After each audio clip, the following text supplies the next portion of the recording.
Assalamualaikum warahmatullahi wabarakatuh. Halo semuanya teman-teman, selamat malam, selamat datang kembali di channel kesayangan kita, channel Ilo Ekstrim. Dan masih bersama saya Ilo. Dimanapun teman-teman berada, semoga teman-teman selalu dalam keadaan sehat walafiat ya, tanpa kekurangan satu apapun, amin amin ya robbal alamin. Dan pada kesempatan yang baik ini, saya akan membawakan satu kisah dari Bang Sidik, penulis asal kota Bandung ya. Tapi sebelum kita masuk ke dalam kisahnya, buat teman-teman yang mungkin belum subscribe channel Ilo Ekstrim, yuk bisa diklik dulu dong tombol subscribe-nya, jangan lupa lonceng notifikasinya juga dinyalakan agar teman-teman selalu mendapatkan notifikasi dari konten-konten yang akan kami upload selanjutnya.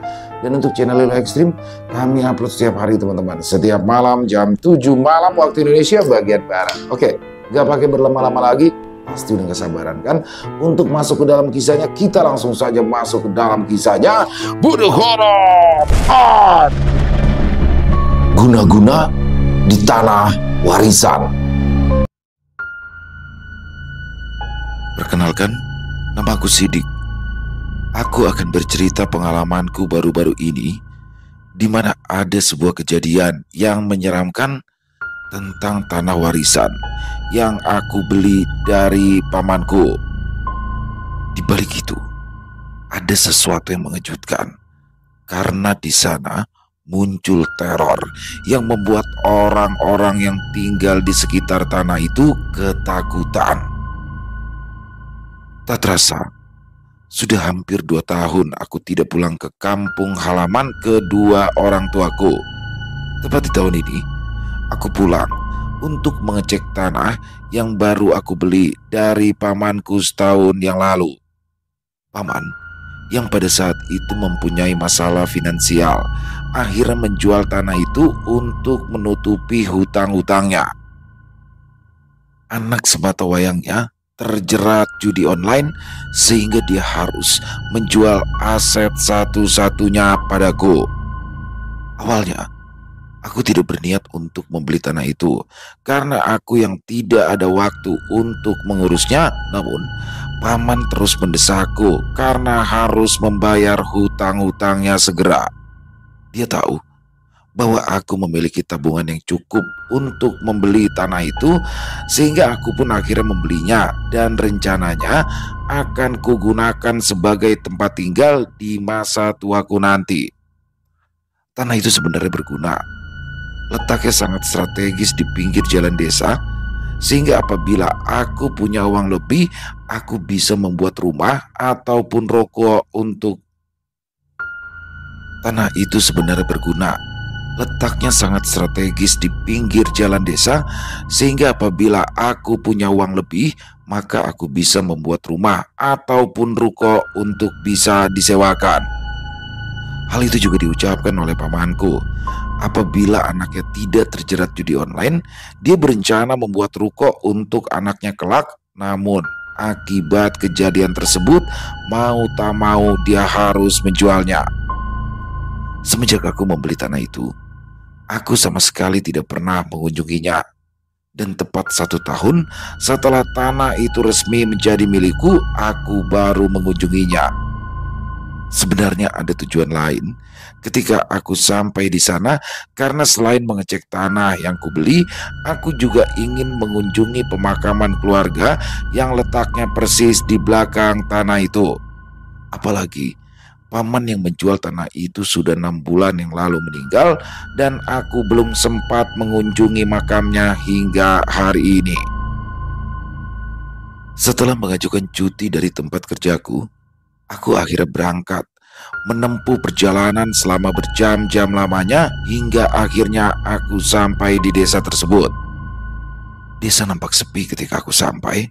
Malum saja, desa ini adalah desa terpencil yang jauh dari perkotaan.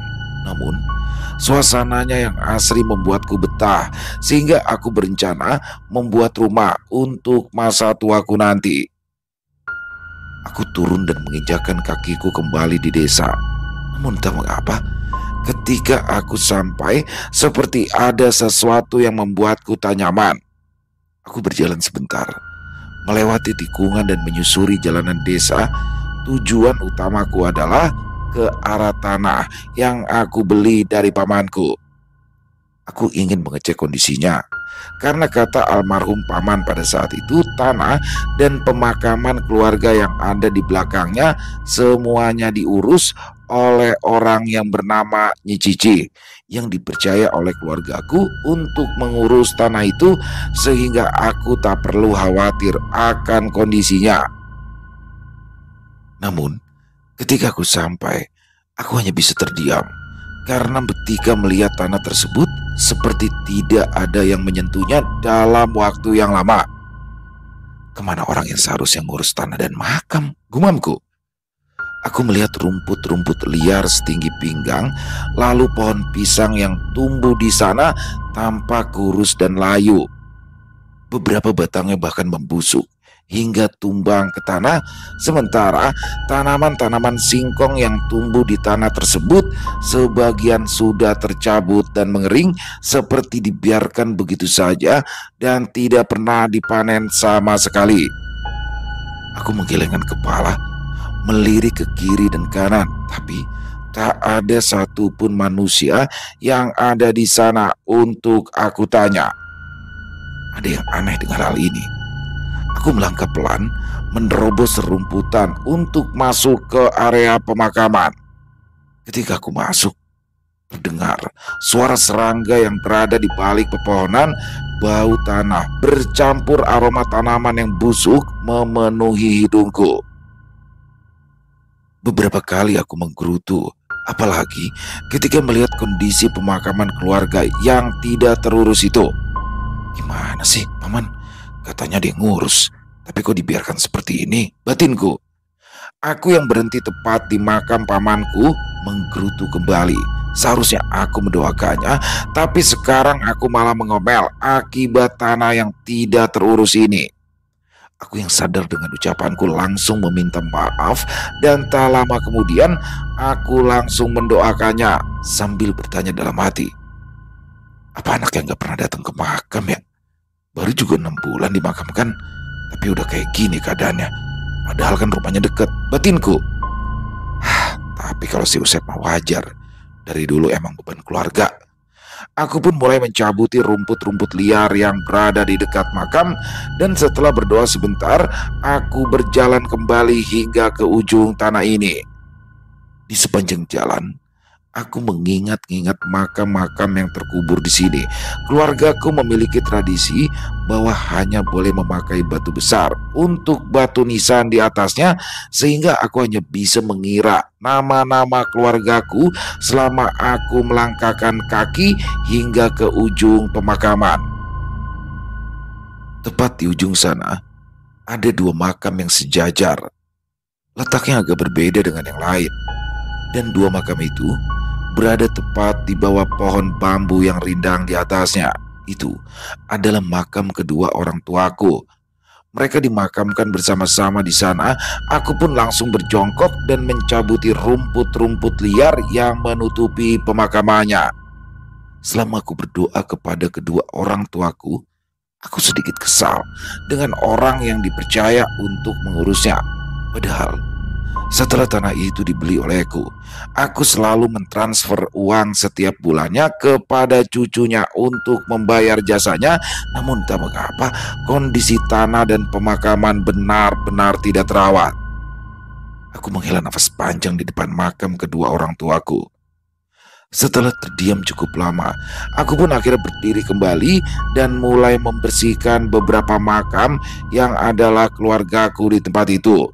Namun tepat ketika aku berjalan kembali menuju ke arah tanah yang aku beli, aku mencium sesuatu yang asalnya di bawah pohon jambu. Baunya anyir dan seperti tertiup angin. Aku sedikit merinding ketika mencium bau tersebut karena baru kali ini aku mencium bau yang aneh di sana. Aku ingin sekali mendekat ke arah pohon jambu itu, namun ilalang yang tinggi membuatku tidak bisa mendekat ke arah sana. Bau itu hanya sekilas, dan tak lama kemudian bau itu menghilang seperti tertiup angin yang berhembus dari jalanan desa. Setelah aku kembali dari pemakaman, aku akhirnya duduk dan mencoba apa yang akan aku lakukan selanjutnya. Aku mencoba menghubungi cucu dari orang yang mengurus tanah ini, namun tidak ada balasan sehingga aku hanya bisa duduk dan menunggu di tempat itu sambil menatap ke arah jalan desa.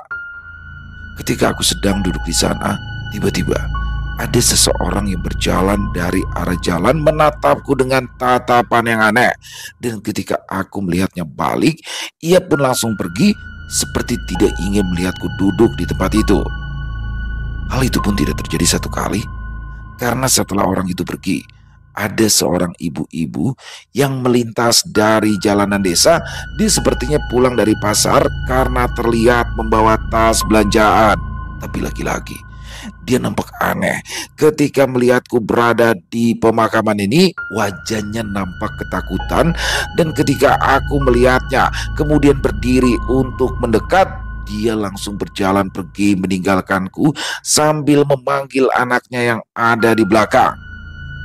Hal ini tentu saja membuatku semakin curiga dengan tanah ini. Pertama, tanah ini tidak seperti dirawat. Mereka juga seperti curiga dengan kehadiranku di sini. Selain itu, ada bau anyir yang tiba-tiba tercium samar di dekat pohon jambu.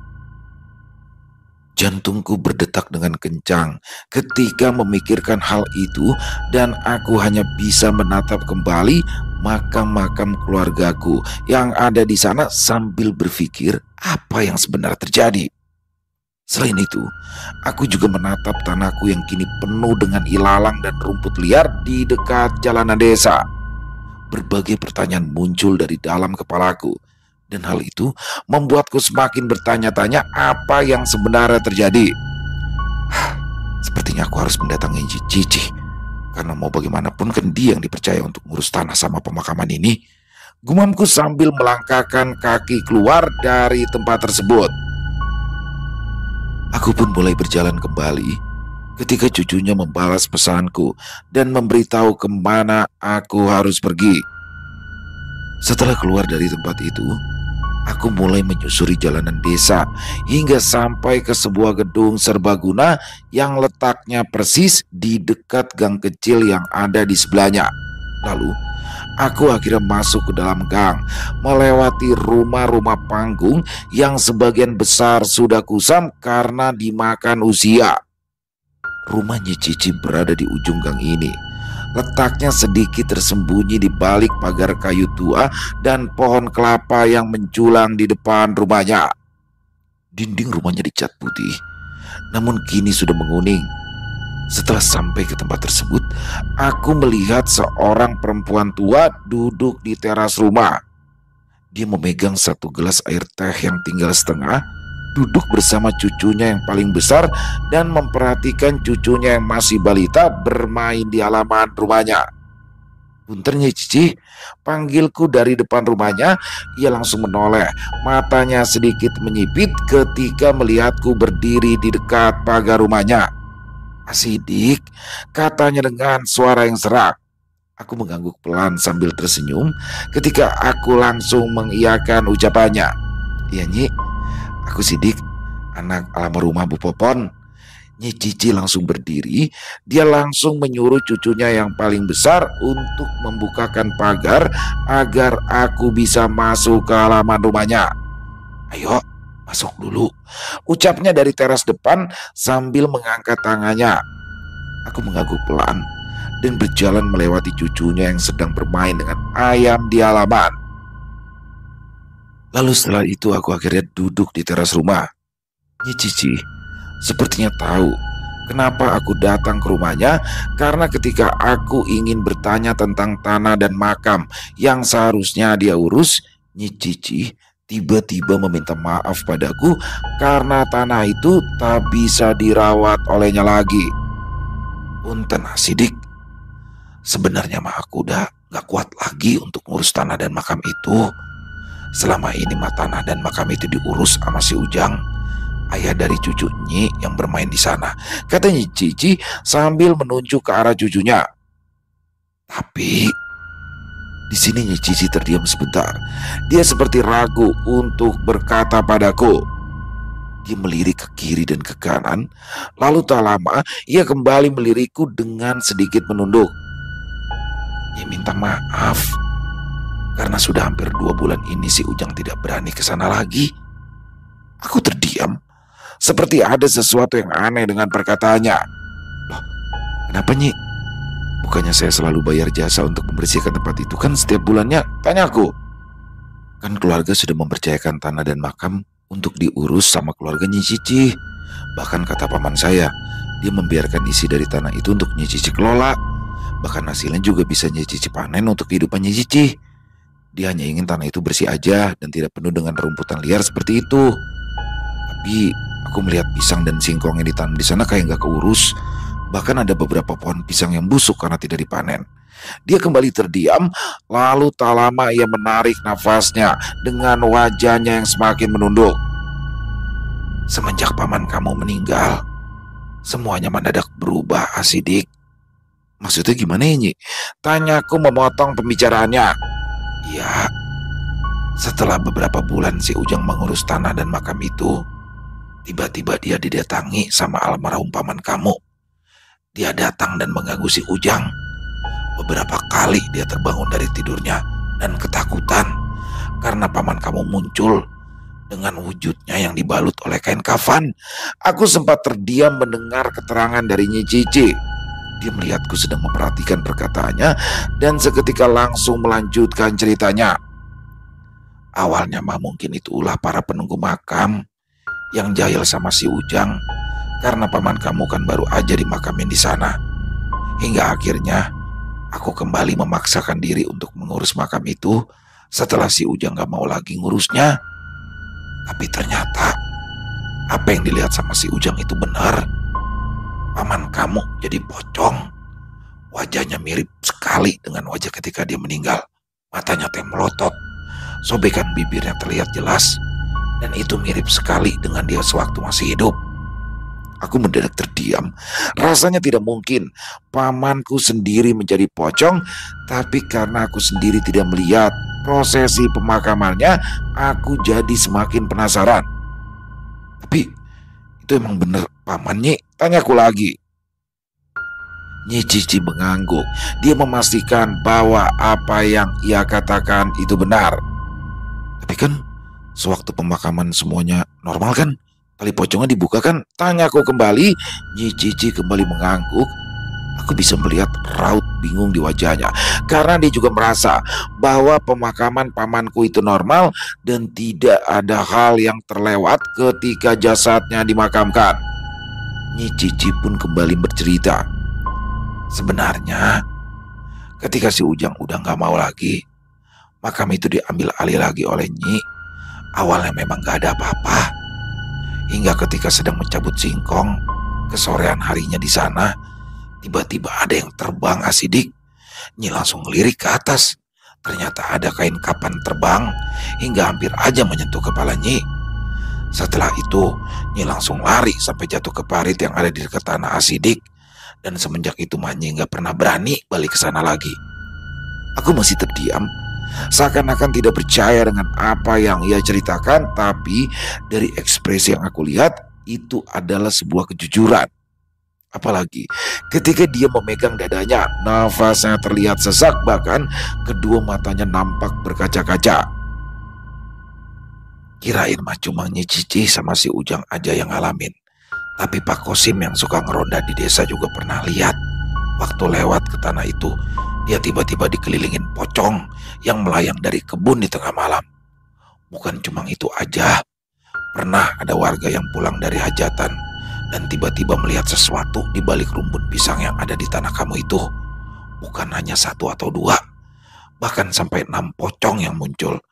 Dan bukan berwujud paman kamu saja, tapi mereka semua mirip seperti keluargamu yang dimakamin di sana.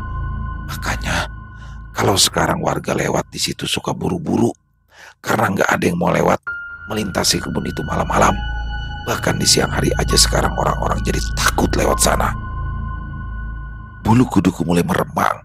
Di sana aku hanya bisa mendengarkan Nyi Cici bercerita dan meminta maaf padaku. Berbagai spekulasi muncul ketika aku pulang dari rumah Nyi Cici. Apakah ini ada olah orang iseng atau memang keluargaku bergentayangan? Semua itu muncul memenuhi kepalaku. Aku pun akhirnya pergi ke rumah almarhum nenek yang menjadi tempat peristirahatan ketika ada keluarga kami yang datang untuk menjenguk makam.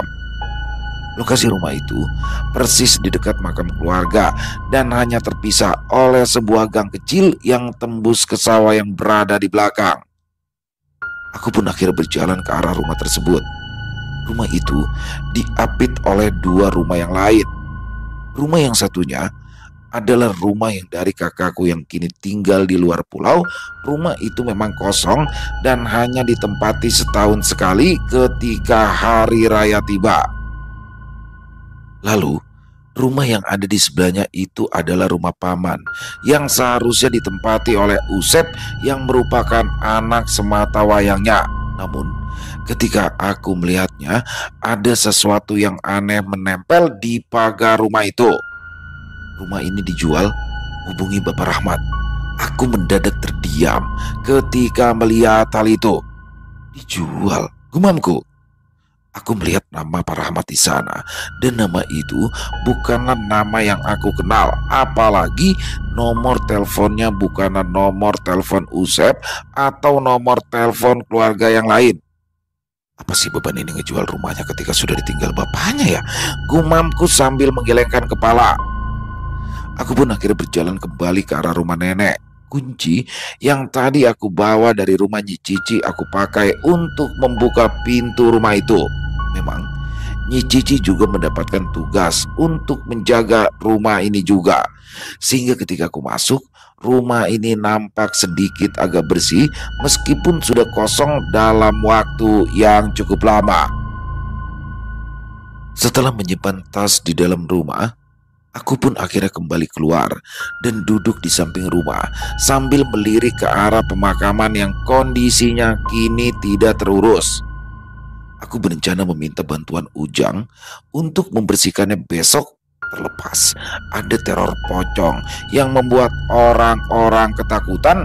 Tapi aku ingin tanah warisan dan makam itu bisa bersih dulu sebelum aku kembali ke tempat kerjaku di kota. Woi Dik, kok nggak bilang-bilang kalau mau datang? Tiba-tiba ada suara serak yang memecah lamunanku. Aku langsung menoleh dan ternyata itu adalah Usep yang berjalan santai dari arah jalan desa. Penampilannya masih sama seperti dulu. Dia berjalan selengean dengan rambut gondrong dan dibiarkan acak-acakan. Dia memakai kaos oblong kusam. Usep menyeringai, dan ketika sampai di sana, dia langsung duduk dan kembali menyapaku. Dari mana kamu, Sep? Tanyaku pelan. Usep tertawa kecil. Dia mengangkat tangannya dan memberikan kode padaku sebelum ia menjawab apa yang aku tanyakan. Rokok dulu lah satu, seret di mulut, jawabnya dengan pelan. Aku pun mengangguk dan memberikan 2 batang rokok yang aku simpan di saku celana. Setelahnya ia meminta korek dan menyalakannya. Barulah Usep bercerita. Ini tadi baru beresin kerjaan di desa sebelah. Biasalah, ada proyek, jawab Usep dengan santai. Mau minum apa? Biar nanti sekalian aku beliin ke warung, tanya Usep sambil menjulurkan tangannya. Aku tahu dia meminta uangku karena memang itulah sifatnya sedari dulu. Aku hanya tersenyum dan merogoh uang 50 ribuan untuk diberikan kepadanya. Kembaliannya buat kamu aja. Aku pesan minuman yang dingin, jawabku. Usep tersenyum lebar. Dia mengambil uang itu dan menempelkannya di kepala. Setelah itu dia pergi dengan santainya meninggalkanku. Dan tak lama kemudian dia kembali lagi dengan beberapa gelas minuman untukku. Kami pun akhirnya mengobrol. Dan aku ternyata baru tahu bahwa dia sudah lama tidak tinggal di desa ini. Dia sekarang datang menemuiku karena ada yang memberitahukannya bahwa aku datang ke tempat ini. Aku juga bertanya tentang rumah kedua orang tuanya yang dijual. Usep hanya tertawa pelan dan berkata bahwa ia butuh modal dan Pak Rahmat yang pada saat itu dapat warisan membelinya, sehingga sekarang rumah itu bukan miliknya lagi. Aku mencoba mengorek informasi tentang dirinya karena setelah paman meninggal, hidup dia menjadi semakin berantakan. Di tengah obrolan, Aku bertanya tentang tanah dan pemakaman yang tidak terurus di sebelah rumah ini. Usep dengan santainya menjawab, "Ya gimana mau diurus?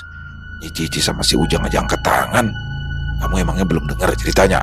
Katanya sambil mencondongkan tubuhnya ke depan, wajahnya mendekatiku sambil berbisik pelan. Katanya, arwah si bapak gentayangan jadi pocong. Bahkan saudara-saudara kita juga jadi pocong. Makanya ya aku jual aja rumahku. Gak kuat digangguin sama mereka. Aku menatap Usep dengan tatapan datar. Dia menceritakan kejadian demi kejadian yang sama, persis seperti yang Nyi Cici katakan. "Oh, kalau itu mah aku udah dengar dari Nyi Cici. Ini mah kamu sendiri anaknya, masa iya bapaknya sendiri gak diberesin makamnya sih?" Tanyaku kembali. Usep tiba-tiba bergidik ketakutan. Dia katanya takut untuk membersihkan makam bapaknya, apalagi semenjak teror pocong itu menyebar. "Ya terus sekarang gimana? Masa iya makam keluarga kita dibiarin kayak gitu? Mendingan kamu ikut besok bersih-bersih lah bersamaku. Aku juga bahkan bawa si Ujang nih biar makamnya bersih. Ya terlepas ada teror pocong atau enggak, minimal kedua tanah itu bersih lah, gak banyak rumput liar." Usep hanya tersenyum. Dia terdiam sejenak dan tiba-tiba berkata padaku, "Percuma, ntar pas sudah dibersihin nama kamu pasti kotor lagi. Soalnya para warga di sini udah pada gak mau ngurusin tanah itu. Mendingan gini aja, daripada kamu pusing mikirin tanah itu, dan kamu juga gak mungkin bolak-balik ke kota, mendingan kamu jual lagi aja tanah itu ke aku. Jadi aku bisa beresin semuanya. Karena kan ini tanahmu sekarang. Aku mah ragu mau bersihinnya juga. Mau izin dulu ribet. Mendingan dibeli lagi sama aku. Gimana?" Aku mendadak terdiam. Rasanya aneh saja. Tiba-tiba Usep datang dan menawarkan tanahnya dibeli lagi olehnya. "Jual ke kamu lagi?" Tanyaku kembali. "Memangnya kamu punya uang dari mana, Sep?" "Tuh aku yakin uang jual rumah ini juga pasti udah habis." Usep malah tersenyum ketika ia mendengar perkataanku. Sambil melempar rokoknya yang tinggal setengah, dia tiba-tiba berkata, "Gampang itu mah. Aku udah ada calon pembeli. Ada kenalan orang kaya di kota. Dia itu tertarik sama tanah itu dari si bapak masih ada. Katanya sih mau dibangun ruko. Nanti biar aku yang ngurus negonya. Kamu mah tinggal terima uangnya aja. Gimana?" Aku menghela nafas. Meskipun dia saudara, tapi aku tidak percaya padanya. Walaupun tanah itu harus dijual, tapi Usep bukanlah orang yang cocok untuk melakukan negosiasi dengan pembeli yang akan membeli tanah itu. "Waduh, Usep, kayaknya nggak bisa," jawabku dengan nada sedikit tenang. "Ya meskipun tanah itu sekarang atas namaku, tapi aku kayaknya nggak bakal ngejual. Karena dulu bapak kamu pernah ngomong, katanya dia nggak mau jual ke orang lain karena ada area pemakaman keluarga di belakang. Makanya dia jual sama aku." Setelah aku berkata seperti itu, wajah Usep tiba-tiba berubah, seperti sedikit emosi mendengar ucapanku. Namun itu hanya sekejap. Dia langsung berubah lagi menjadi sosok yang santai dan tertawa sambil berkata, "Ya udah kalau nggak mau, ya aku mah hanya nawarin solusi, Dik. Ya udah kalau kayak gitu, aku cabut dulu. Makasih rokok sama uangnya." Tiba-tiba Usep berdiri dan berjalan lagi meninggalkanku dengan langkah terburu-buru. Entah apa yang dia lakukan, namun dia meninggalkanku tanpa menoleh sedikit pun. Aku hanya bisa duduk di pinggir rumah sambil melihat Usep yang menghilang setelah berjalan ke arah desa. Dan aku hanya menghela nafas karena kelakuan Usep yang tidak berubah dari dulu hingga sekarang. Tak terasa, waktu sudah mulai berganti malam. Rumah peninggalan nenek ini terasa sepi. Apalagi di pinggir rumah ini ada pemakaman keluarga yang dianggap angker oleh para warga saat ini. Aku berencana untuk istirahat lebih cepat karena aku sudah mempunyai rencana untuk membereskan kedua tanah itu sebelum nanti aku pulang dan meminta bantuan Ujang. Ketika aku ingin menutup pintu dan jendela, aku merasa ada sesuatu yang aneh di antara barisan pohon pisang yang berada di dekat rumah ini. Hal itu membuatku penasaran sehingga aku menyelisik dari balik jendela pada saat itu. Butuh waktu agar kedua mataku bisa melihat apa yang ada di ujung sana, dan ketika kedua mataku bisa menangkap semua, tiba-tiba aku terdiam. Karena apa? Yang aku lihat itu adalah hal yang sama dengan yang diceritakan oleh Nyi Cici. Pocong. Gumamku pelan, tubuhku mendadak merinding, jantungku berdetak dengan kencang. Aku ingin sekali menutup jendela itu secepat mungkin, tapi kedua mataku seolah dipaksa menatap ke arah pohon pisang itu. Aku tidak bisa melihat wajah dari pocong itu, tapi dari balutan kain kafan putih yang menutupi seluruh tubuhnya, aku yakin bahwa itu adalah sosok pocong, karena tidak mungkin ada kain putih yang menggantung di sana. Aku tak bisa berbuat apa-apa. Aku hanya bisa memandanginya dari jendela. Sosok pocong itu hanya diam sebentar di belakang pohon pisang, dan tak lama kemudian pocong itu melayang tanpa menyentuh tanah. Dan ketika pocong itu menghilang, aku yang panik segera menutup semua pintu dan jendela, langsung pergi ke kamar untuk beristirahat agar aku bisa menenangkan diri. Aku terbangun ketika kokok ayam terdengar di sekeliling desa. Aku merasa aman sekarang. Rasa takut yang sempat aku rasakan kemarin malam membuatku malah lebih penasaran dengan hal itu. Masa iya sih keluargaku jadi pocong? Gumamku dengan pelan. Aku mencoba mengabaikan atas apa yang aku lihat semalam. Setelah membeli sarapan nasi kuning di jalan desa, aku pun akhirnya kembali ke rumah Nyi Cici untuk meminta bantuan Ujang dan bersih-bersih di tanah sana. Ujang pun menyanggupi. Dia merasa bahwa apabila ia bekerja dengan pemilik dari kedua tanah itu, mungkin tidak ada gangguan yang akan ia alami di sana. Akhirnya kami pun mulai bekerja. Ujang membawa parang dan cangkul, dan kami semua membabat rumput liar yang sudah tumbuh di mana-mana. Setelah itu, aku membersihkan setiap batu nisan keluargaku dan mencabuti rumput-rumput liar yang ada di sekelilingnya.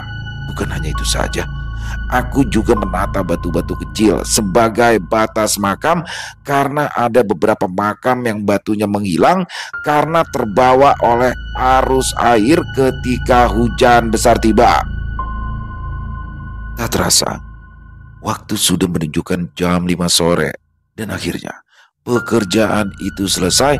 Tanah yang ada di depan dan pemakaman yang ada di belakangnya kini jauh lebih bersih dan terawat. Aku berterima kasih pada Ujang karena sudah membantuku, dan setelah memberikannya upah, Ujang pun langsung berpamitan meninggalkanku sendirian di tempat ini. Ini adalah malam kedua aku berada di tempat ini. Entah mengapa, udara terasa lebih dingin dari biasanya, dan suasana pemakaman tampak lebih hening dari sebelumnya. Aku yang tidak bisa tidur pada saat itu memutuskan untuk duduk di teras merokok dan melihat hasil kerjaku bersama Ujang tadi siang. Pemakaman itu kini terlihat dengan jelas dari arah gang. Tidak ada lagi rumput liar yang menutupi batu nisan, dan tidak ada lagi ilalang yang tingginya sepinggang orang dewasa. Aku merokok dan menyeduh kopi di sana, berpikir untuk meminta kembali Nyi Cici agar mau menjaga kedua tanah ini. Meskipun ada kabar yang menyeramkan tentang penampakan pocong di kedua bidang tanah ini. Ketika aku sedang duduk santai di sana, tiba-tiba aku melihat ada sekelebat bayangan putih di salah satu makam di bagian tengah. Aku pun langsung memalingkan wajahku, dan secara tiba-tiba ada sesuatu yang muncul dari arah batu nisan. Awalnya terlihat seperti asap, dan secara perlahan membentuk sebuah sosok pocong dengan wajah yang sangat aku kenali. Sosok pocong itu kembali muncul, dan kali ini ia mewujudkan dirinya sebagai sosok pamanku yang sudah meninggal. Awalnya aku sempat terkejut. Aku hanya bisa berdiri diam dan menatap pocong itu dengan kedua mataku, tapi bukan hanya pocong itu saja yang muncul. Ada sosok putih lain yang tiba-tiba muncul dari balik pohon pisang, dan tak lama kemudian ada sesuatu juga yang muncul kembali di bawah pohon jambu. Ya, mereka semua adalah sosok pocong, dan wajah-wajah yang terlihat olehku adalah wajah-wajah saudara-saudaraku yang sudah meninggal. Ada kakek, nenek, paman, juga uak, serta keponakan kecilku yang meninggal karena sakit sewaktu kecil. Rasa takut tiba-tiba muncul. Entah ada apa sehingga mereka tiba-tiba menjadi sosok pocong seperti ini. Dan semakin lama aku terdiam, semakin banyak pula pocong itu muncul. Bahkan wajah-wajah yang tidak aku kenal di foto, seperti kakek buyut dan nenek buyut, kini muncul dengan wajah yang menyeramkan. Aku tidak bisa berbuat apa-apa sekarang. Aku hanya bisa diam dengan rasa takut yang menjalar secara perlahan ke seluruh tubuhku. Namun, tepat ketika aku berdiri di sana, ada dua sosok lagi yang muncul. Sosok yang membuat rasa takut ini seketika berubah menjadi sebuah rasa marah. Tiba-tiba ada dua sosok pocong yang berdiri tepat di atas batu nisan tempat kedua orang tuaku dimakamkan. Dan wajah pocong itu sama seperti wajah kedua orang tuaku yang sudah meninggal. Salah satu pocong yang menyerupai bapak melayang perlahan. Dia seperti ingin melayang ke arahku, dan di saat itu juga aku langsung berdiri dan turun dari halaman rumah bekas kakek dengan rasa marah yang muncul secara tiba-tiba. Kurang ajar, gak mungkin kedua orang tuaku jadi pocong, karena aku yang memakamkan mereka berdua. Salah satu tanganku menunjuk ke arah sosok pocong itu. Dengan emosiku yang semakin meluap, aku akhirnya berlari ke arah makam untuk mengejar sosok-sosok pocong itu. Beberapa pocong tiba-tiba menghilang ketika aku mengejarnya, dan beberapa lagi melayang menjauhi area pemakaman. Aku langsung berlari mengejar pocong itu. Beberapa kali aku berteriak, namun pocong itu semakin menjauh dan tidak terkejar. Namun sosoknya yang putih dan melayang di udara membuatku bisa melihat dari kejauhan bahwa pocong itu turun di salah satu saung yang ada di area persawahan. Lalu tak lama kemudian pocong itu menghilang dalam sekejap. Aku pun langsung berlari melewati gang dan masuk ke pematang sawah yang ada di belakang. Dan tak lama kemudian, dari kejauhan, aku seperti melihat ada sebuah titik cahaya yang berkedip-kedip di salah satu saung itu. Aku mendekat ke arah saung tersebut, dan semakin dekat aku berjalan, aku mencium aroma kemenyan yang sangat kuat. Rasa takut yang tertutupi oleh amarah yang tak tertahankan membuatku terus berjalan. Dan ketika aku sampai di sana, aku melihat ada seorang kakek-kakek duduk bersila di atas tikar pandan. Kedua matanya terpejam dan mulutnya bergumam seperti sedang membacakan mantra yang tidak aku mengerti. Aku juga melihat ada sesajen lengkap yang ada di depannya. Ada pisang dan segelas kopi pahit. Selain itu, aku juga melihat ada beberapa foto yang tergeletak di sana. Astaga, gumamku. Aku semakin marah karena aku tahu bahwa foto-foto itu adalah foto dari almarhum keluargaku yang sudah meninggal. Bahkan foto kedua orang tuaku juga ada di sana. Tanpa pikir panjang, aku langsung mengambil ancang-ancang, dan tak lama kemudian aku langsung mendobrak saung yang terbuat dari bambu itu. Kakek-kakek itu benar-benar panik ketika aku menggebraknya. Konsentrasinya buyar. Dia menatapku dengan penuh emosi. Aku tidak peduli dengan sosoknya yang sudah tua. Aku langsung melemparkan gelas kopi yang berada di dekatku ke arah kepalanya. Kakek tersebut semakin marah, dan akhirnya terjadi perkelahian sengit pada malam itu, sehingga aku harus menerima beberapa luka di kaki dan tanganku. Aku berhasil membuat kakek itu tak sadarkan diri. Nafasku terengah-engah, sekujur tubuhku terasa sakit dan memar. Aku kini berdiri di tengah saung yang kini berantakan. Dan ketika emosiku mulai stabil kembali, aku langsung berbalik meninggalkan saung itu. Hal pertama yang aku lakukan adalah meminta pertolongan dari warga. Aku langsung datang ke rumah Nyi Cici pada malam itu dan memberitahu atas apa yang terjadi. Nyi Cici yang panik langsung memanggil Ujang agar membantuku dan dia dengan segera keluar dari rumahnya untuk meminta pertolongan warga. Kami semua akhirnya kembali ke saung. Kakek itu masih tak sadarkan diri ketika kami sampai di sana. Ujang segera mengikat tangan dan kakinya dengan kuat. Dan tak lama kemudian para warga mulai berdatangan secara perlahan. Kami pun membawa kakek itu ke depan teras dekat pemakaman. Kami menunggu dia sadar dan langsung menginterogasinya. Semuanya sudah jelas. Apa yang dilakukan sepertinya berhubungan dengan teror pocong yang membuat warga jadi takut dengan tempat ini. Apalagi foto-foto itu menjadi bukti yang kuat sehingga ia tak bisa mengelak lagi. Awalnya dia hanya diam dan menatap kami semua sambil mengancam akan menyantet kami semua. Tapi karena hal itu menyulut emosi warga, maka kakek tersebut menjadi bulan-bulanan warga sehingga Nyi Cici harus menghentikan mereka. Akhirnya setelah didesak oleh berbagai pihak dan diancam akan ditelanjangi dan diarak berkeliling desa, akhirnya kakek itu mengaku bahwa dia disuruh oleh Usep. Bahkan foto-foto keluarga itu juga ia dapatkan dari Usep. Dia berkata bahwa sebenarnya Usep menyuruhnya melakukan teror itu agar kedua tanah itu ditakuti oleh warga, karena ternyata ada beberapa pihak yang berminat membeli tanah itu untuk dibuat kafling perumahan. Bahkan Usep jugalah yang memerintahkan kakek itu untuk menerorku malam ini dengan tujuan aku yang ketakutan dan akan menjual tanah itu. Para warga sekitar marah dengan apa yang dikatakan oleh kakek tersebut. Beberapa kali pukulan melayang ke arah kakek itu sebelum akhirnya diamankan. Dan tak lama kemudian beberapa warga langsung mendatangi Usep di rumah kontrakannya. Awalnya, Usep menolak dengan berkata bahwa tidak mungkin dia melakukan hal ini sebagai bagian dari keluarga. Tapi ketika dia digiring ke dekat makam dan melihat kakek itu, Usep akhirnya terduduk lesu dan mengakui perbuatannya. Beberapa orang menyarankanku untuk membawanya ke ranah hukum, tapi aku menolaknya. Karena mau bagaimanapun Usep masih bagian dari keluarga. Tetapi para warga sepakat bahwa Usep harus diberikan sanksi sosial dan keluar dari desa ini.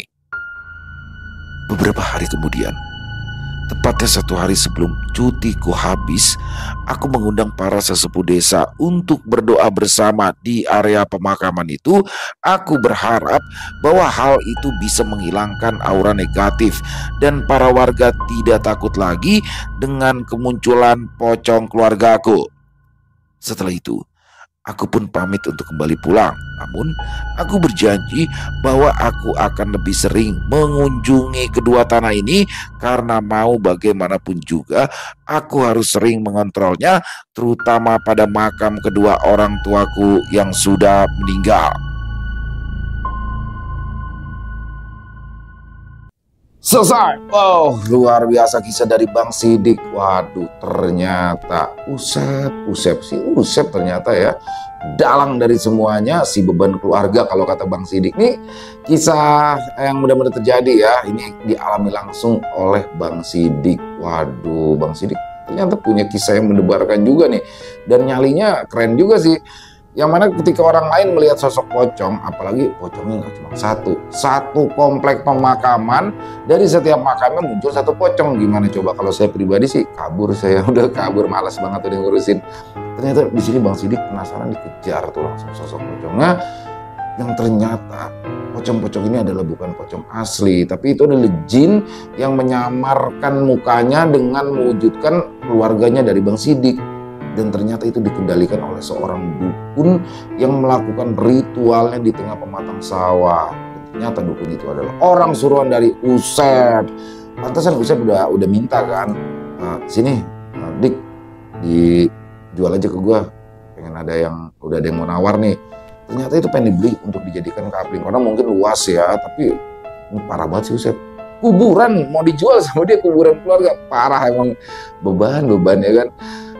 Banyak sekali yang bisa kita ambil ya teman-teman dalam kisah barusan, dan semoga bisa menghibur teman-teman semua para pecinta penikmat horor misteri. Lebih khusus lagi kepada para subscriber dari channel Lilo Extreme. Buat Bang Sidik, terima kasih Bang Sidik. Dan buat teman-teman yang mungkin punya komentar lain, silakan bisa menuliskannya di dalam kolom komentar. Buat yang suka dengan videonya, bisa diklik tombol like-nya ya, tombol jempolnya, boleh juga dong dibantu di-share ya link videonya ini ke teman-teman yang lain, agar juga ikut merasa terhibur.